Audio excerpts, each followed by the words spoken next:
G'day, Steve Morgan, Fishing Monthly Magazine's a nice windy day this morning down on the Southern Bay here with Alan Riesenweber from Marine Care down Bayside. Mate, there are so many boats in this part of the world.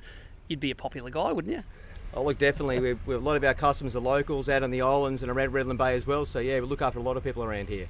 And this is for all the people on YouTube who think that we don't test boats on rough days. We've got a rough day today to test your demo boat, the 632 Horizon Sportfisher. Tell us about this demo rig. It's rare to see a dealer put so much effort into putting such a good-looking demo boat together. Why did you do it?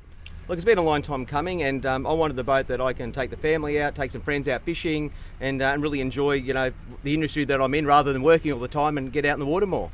Demoing, it's sort of a bit of a contentious point in boating because sometimes it's hard to get a test ride of a boat. Are you happy if someone wants to buy one of these boats to drag them down the ramp here and put them on the water? Look, 100%, and we've got the ability nice and close to the boat ramp to take people down during the week, take them out for a run and run through its paces. And we've added a lot of accessories to the boat that we typically sell, sounders and winches and the Minn Coders and the like for people to try out. So take us through this hull, the Horizon plate hull. It sort of leverages on the existing Horizon range. Tell us about some of the features of this hull. I know they're a big, beamy plate boat, but tell us what's underneath the deck. Look, these things are welded extremely well right through along the hull and the chines and along the keels. So look really solid in the water, and I took it out last weekend and really put it through its paces. They call it grid core, the construction, and I think they're really proud of the fact that it's hull through to the deck, fully welded, abundant aluminium under there, and you're going to break yourself before you break this boat. Look, definitely, and I think we're going to put it through its paces today. It's solid in the water, and it's actually very quiet as well. Having the centre cabin, this model really keeps any of the echoing out, which you can get in cuddy cabins, so it's quiet on the water. Sitting inside this boat, one of the features is that high gunnel, and you've got that high gunnel that goes all the way in front of the console. You can fish a lot of guys out of this boat. How many do you fish out of it when you take it out? Look, I've taken it out the once, and we had 4 guys, and we're all able to fish really, really well. And I think you could probably push it to even 5 for someone at the front, but it works excellent. Heaps of space. Weren't on top of each other. We had plenty of eskies and stuff in the boat as well.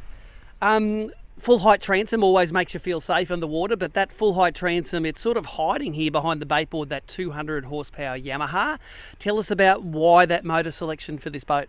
Look, it's the max horsepower, and I'm a big advocate for putting the most on the boat as we can. We've selected the one with the digital control, so that's the fly-by-wire for the throttle and the acceleration and the gearing, but also this has got the integrated hydraulic steering, so it's really nice and tidy for the fit out, and it feels great to drive, and it's really, really quite a good smooth operation. Tell us the difference between, if you've seen some of our other tests, we've tested the DES, the digital electric steering Yamahas. Tell us the difference between the DES and that digital hydraulic composite there. Tell us the difference. Look, I guess the electric one's generally on the V6s, and it's now available within the smaller 150s and 200s. It's a different sort of setup. This is just running a typical sort of hydraulic built into the canister, and they run hydraulic lines to the front as opposed to an electric motor. Big cost saving there for customers. So if you didn't really need to go up to the electric steering, to the full Helmmaster autopilot and the joystick, this is a great option. Really nice fit out, and marrying up something like a Minn Coder, you really get some good fishability there. Tell us about that, the Minn Coder at the front, and I suppose that's the trade-off, isn't it? Helmmaster, you can do locking onto a spot digitally via your outboard, but you've chosen to do it with the Minn Coder at the front, and it's a little bit of a different theory. You either hold the back of the boat in the current or hold the front of the boat in the current, and you've got this Minn Coder set up with a pretty cool battery system. Run us through the theory behind how you've set it up. Yeah, look, part of this demo boat was to show customers cost savings. We could be putting a 36 volt lithium battery, which is quite an expensive exercise. The way we've set this up, we're going to have twin AGM batteries and a 12 volt system, and we're going to have a DC to DC converter to take 12 volt to 36 volt to run that big motor, which is a 72 inch and 112 pound. But that's not the only battery, so you end up running 3 batteries on this boat, your standard crank, but your house battery setup has the abundant amp hours to get you going, and we did the calculations a couple of days on the water. It'll keep you running, no problems. Look, not a problem, yeah. So we've got the crank separate, and the Yamaha 200 horsepower is able to actually charge both sets of batteries at the same time, so there's no VSR or any sort of interchange between those batteries getting separately charged.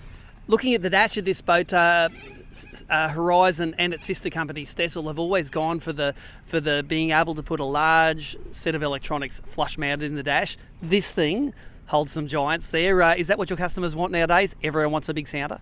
Look, everybody likes to go big, and we've set this up with a 12-inch Ray Marine. You could definitely probably go a lot bigger on that. And again, making this boat as something as a cost-effective purchase. Say, how much would I buy that boat for, and we can give them a cost and not be, overpriced. Yep. The other thing I notice in here are those very fancy seats. The guys really want to set it up, I suppose, so that it's comfortable at the helm and the passenger, and the helm seat has some storage underneath it. Yeah, it does. And look, what I found using this boat, which is nice, is actually they're not too wide. A lot of these sort of centre cabs, or even some of the large cabin boats, have got these massive seats, and we're not all small guys, and to try and squeeze between them can be difficult. So this has got plenty of space to get up the front and really comfortable to use. Let's talk about taking this thing away for a weekend. What sort of range do you get? What size fuel tank have you got in it? Well, this has got a 250 litre tank.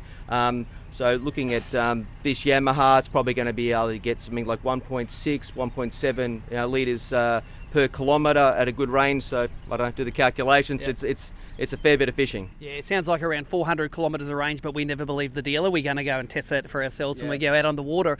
And finally, this thing loaded on a Dunby trailer. Is that something that you put under the boat, or is it something that Horizon supplies with the hull? Look, Horizon make it quite simple for us. It's a great trailer for this boat. It comes pre-done, and makes it easy for us and the customer to get the best price. So this is a twin axle Dunby trailer. What sort of towing weight does it, if you were packed up ready for a weekend, full of fuel, full of all your gear, what sort of weight is it? Look, it's rated at 2,200 kilos ATM. Look, this thing loaded up is going to be around probably 2. I've got a Ranger that's pulling it, and hardly know it's there. Yeah, so basically any twin cab on the market will be able to tow this, no dramas. Yeah, not a problem. So it sort of looks like a big boat, but it doesn't tow like a big boat. You haven't got that extra ton of weight like you might have in a fiberglass rig the same size. Yeah, look, and heaps of space to be able to pour some gear in there as well. Well, there you go. That's why the dealers put it together, but we never believe any of the stats. We're going to put this rig on the water, take it for a run on a rough Moreton Bay, and come back to you with some of the performance statistics.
So there you go, that's what the 632 Horizon Sportsfisher looks like out on southern Moreton Bay today. And there we go, we had a decent day where we could see that boat bouncing around in the rough water. Some of that drone footage we saw in the montage there.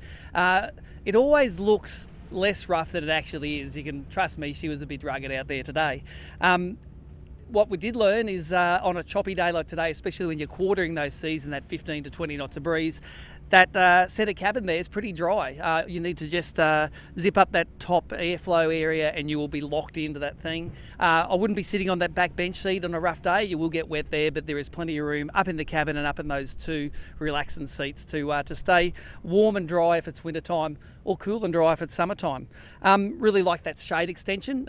You have to work around it a little bit to get to the fishing rods. You can zip the middle section underneath to get up to the rods, but in Queensland, especially where we're testing this boat, that's mandatory. The more shade, the better.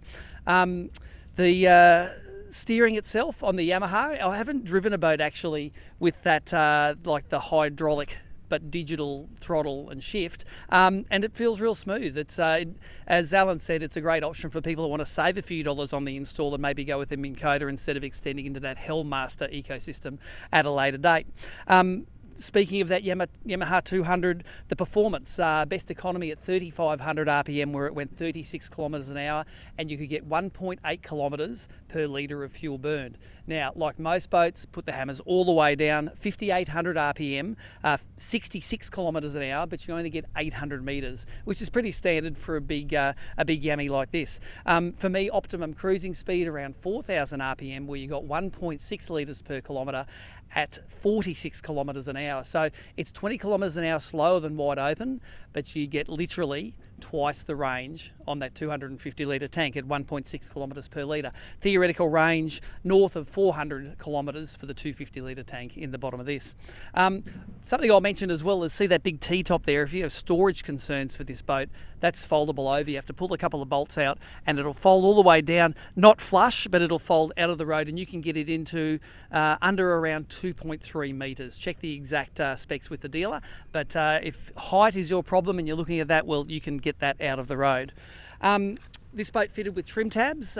When you're quartering sea, you did want to lift the bow up on the port side, and the same when you're going the other way. Trim tabs are an option on this boat. They're not standard with the hull and trailer like these guys ordered. It's nice to test a boat also that's got all of the batteries and the Minn Kota and everything fitted. Often we get put in boats and they might have facility for that 40 kilo Minn Kota up the front, but it's not actually on there. So it's nice to test a boat in fighting trim exactly as it would be set it up if you were going fishing. A lot of battery weight in this boat, those two big AGMs and cranking battery in the back, they will make a difference to economy and to performance. And for me, the more weight in this boat, the better. It's going to cut through the waves nicely. I love the walk around. The walk around is actually quite easy to shuffle around. While the Minn Kota is stowed, you have to shuffle around it a little bit. But when that motor's deployed, you have that full sort of 360 degree access of the boat. So yes, you can fish 2 or 3 of your mates and take them out, and it's quite comfortable to fish in. High enough gunnels to lock your knees in and feel safe, even when it's a little bit rough out there on the water. The cabin. At first glance, you think the cabin, you're never going to be able to sleep in there. It's 1.4 metres long, but when you actually open up the dealer-fitted privacy screen, that 1.4 metres, all you need is the optional extension cushion, and you can actually lie down and sleep in there. Preferably with your missus or maybe with one of your really good mates. You will fit in there, and if you want to do an overnighter on the water, that's what you can do, but you will need those extension cushions to do it. Speaking of somewhere to put your feet while you're at the helm, I really would like somewhere to put my feet, so I'm not just sort of swinging like a 6-year-old off the seat. But Mark tells me that the pedestals or somewhere to put your feet, it's on the production line at the moment. So by the time you're moving into one of these rigs, it may be a standard feature. We don't put pricing in these boats anymore, but the guys from Marine Care Queensland, you can get onto them at marinecareqld.com, and all the socials that are listed down below here. They can give you up-to-date pricing. Pricing for this rig, as tested, is down there in the description.